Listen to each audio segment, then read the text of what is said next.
Good evening and welcome back to the news. For you who have just joined us, welcome.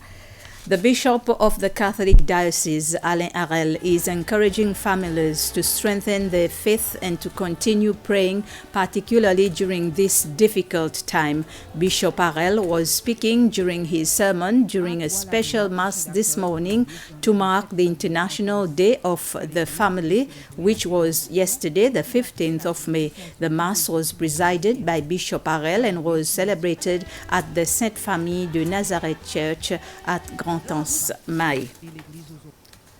The Rotaract Club of Victoria donated some basic commodities such as rice, oil, milk, among others, to the Red Cross Society.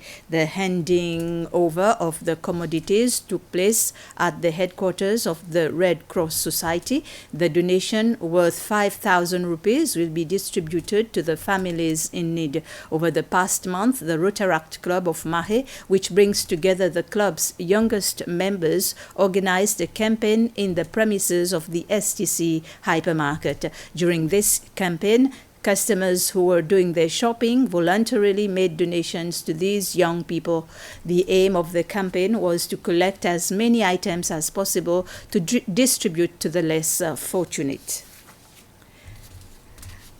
The newly appointed director of the independent school said teaching at the school continues online even if this private academic institution, like all the others, is currently closed due to the various restrictions in the country. He said there are policies that the school are working on which will be ready when authorities give the go-ahead for all schools to reopen. These are part of his objectives as the new director of the school.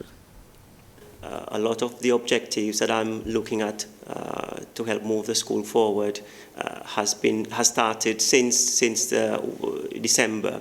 So my main objectives, obviously, is to see the schools through the challenges of COVID-19. We have started. There's a lot of work that has gone into our Google Classroom, moving our lessons online. We have now moved our primary students, P4 to P6, onto Google Classroom, so they now have more interactions with their teachers. And our next phase is to roll this out to students from P1 to P3. Of course, our teachers had to learn, so especially our primary teachers, this was new to them as well, and so they have to learn how to use those technologies. But they are doing very well in terms of being more innovative and think creatively in how they get their lessons to the students as well. One of the objectives as well that I'm looking at developing is our human resource development. So we're looking at our staff, looking at especially staff who teaches exam classes, making sure that they are updating themselves on a yearly basis so that they are up to date with the exam board's requirements. But we're also working very closely with parents as well. And as you know, this is not just an issue that affects the school, but it also affects parents. So a lot of our parents are also facing certain challenges in relation to using technology. So the school is doing its utmost to support parents in this very difficult time.